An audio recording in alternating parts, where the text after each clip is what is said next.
ഉത്തരേന്ത്യൻ സംസ്ഥാനങ്ങളിൽ മഴക്കെടുതി രൂക്ഷം. ഹിമാചൽ പ്രദേശ്, ജമ്മുകശ്മീർ, പഞ്ചാബ് എന്നീ സംസ്ഥാനങ്ങളിൽ റെഡ് അലർട്ട് പ്രഖ്യാപിച്ചു. ഹിമാചൽ പ്രദേശിലെ മണ്ണിടിച്ചിലിൽ 6 പേർ മരിച്ചു. ഡൽഹിയിൽ യമുന നദിയിലെ ജലനിരപ്പ് 206 മീറ്ററിന് മുകളിൽ ഉയർന്നതോടെ സമീപ പ്രദേശങ്ങളിൽ നിന്നും ജനങ്ങളെ ഒഴിപ്പിച്ചു. വിനീത വിജി ഏറ്റവും പുതിയ വിവരങ്ങളുമായി ഡൽഹിയിൽ നിന്ന് ചേരുന്നുണ്ട്. വിനീത, ഈ പ്രധാന നദികളിൽ ജലനിരപ്പ് ഉയരുന്നു എന്നുള്ളതൊരു ആശങ്ക ഉണർത്തുന്ന കാര്യമാണ്.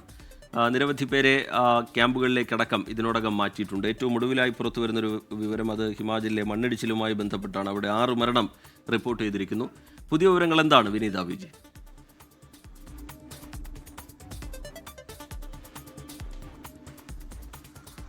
തീർച്ചയായും ടി കെ സൂചിപ്പിച്ചതുപോലെ കഴിഞ്ഞ ഒരാഴ്ചയായി തുടരുന്ന മഴ ഉത്തരേന്ത്യൻ സംസ്ഥാനങ്ങളിൽ അതിശക്തമായിട്ടുള്ള മഴക്കെടുതി തന്നെയാണ് വിധിച്ചിരിക്കുന്നത്. ഡൽഹിയെ സംബന്ധിച്ചിടത്തോളം യമുന നദി ഇങ്ങനെ ജലനിരപ്പ് ഉയരുകയാണ്. ഈ തീരമേഖലകളിലുള്ളവരെയൊക്കെ തന്നെ അവിടെ നിന്ന് സുരക്ഷിതമായിട്ടുള്ള സ്ഥാനങ്ങളിലേക്ക് മാറ്റിയിട്ടുണ്ട്. ഇവരെ മയൂർ വിഹാറിലേക്കാണ് മാറ്റിയിരിക്കുന്നത്. അവിടെ ഇവർക്കായി പ്രത്യേകം ക്യാമ്പുകൾ ഒരുക്കിയിട്ടുണ്ട്. ഏതാണ്ട് 100 കണക്കിന് കുടുംബങ്ങൾ ഇതിനോടകം തന്നെ ഈ ക്യാമ്പുകളിലേക്ക് മാറിയിട്ടുണ്ട്. ഇപ്പോൾ ഹിമാചലിൽ മണ്ണിടിച്ചിലുണ്ടായിരിക്കുന്നു. മാണ്ഡിയിലെ സുന്ദർ നഗറിലാണ് മണ്ണിടിച്ചിലുണ്ടായത്.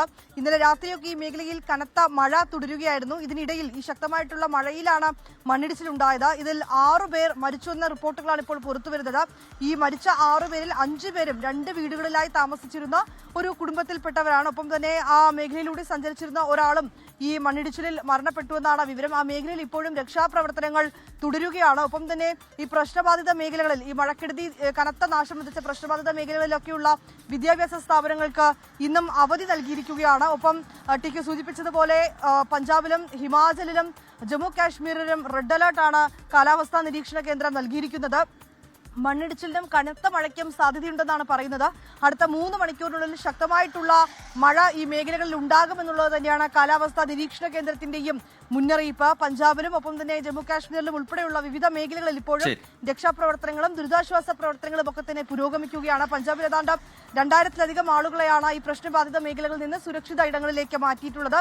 അനാവശ്യ യാത്രകൾ ഈ മേഖലകളിലേക്കുള്ളത് ഒഴിവാക്കുക എന്നുള്ളത് തന്നെയാണ് ഏറ്റവും പ്രധാനപ്പെട്ട നിർദ്ദേശം.